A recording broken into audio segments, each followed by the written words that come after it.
Another rod setup I like to use, I like to do a lot of spoon fishing. Of course, I use Texas rigging, I Texas rig swim baits, worms, jigs, whatever. I'm only going to really talk a few things. Primarily flipping, punching, throwing a spoon, throwing a frog. This is my go-to spoon setup. It's not quite as long a rod.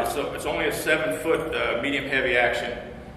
But I run this on braid. I use 30-pound braid. I like Power Pro. All my braid applications, I use Power Pro. It just works for me. But then what I do is I tie a uni knot and use a monofilament shock leader. And this is something that I used to learn. I learned pretty quick as a saltwater guide, fishing saltwater in Florida. We fish a lot of spoons for grouper, snapper, and whatnot. And this is really just a scaled down version of exactly what I used to saltwater fish for out in Florida. The monofilament is exactly what I call it, a shock lead. It's to absorb the shock, but when you first set the hook on a fish, especially a big fish, 30-pound braid is actually, that's a pretty light line. It is for me. But I like to go with the lighter braid to get this spoon down better and get it down deeper into the grass without having to wait too long. The heavier the braid, it kind of slows the rate of fall. I found 30-pound is the perfect mix of enough strength, zero stretch, and that's why that shock leader comes into play when you do load up on a fish. Yes, sir. You're not targeting the same type of grass that you're punching with that. No. You're not heaving this into that. Any crankbaits, traps, whatever. This stuff in this picture right here is just an illustration for like what I was talking about, opening it with mats.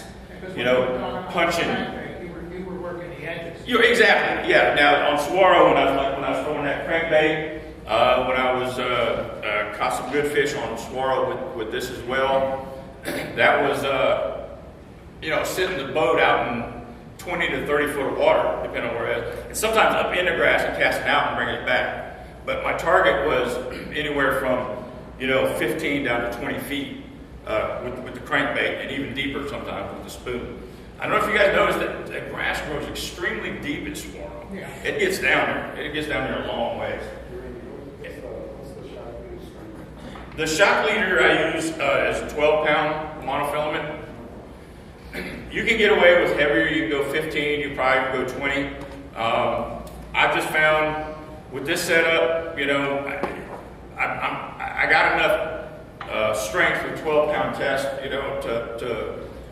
to have enough just to wrestle those fish out of the grass, but enough where it's, whatever presentation you're going with, I like to try to use the lightest line I can get away with, because the lighter the line, the more natural the presentation and whatever bait you're throwing. I don't care what it is. If it's a spoon, it's a crankbait, I try to go as light as I can.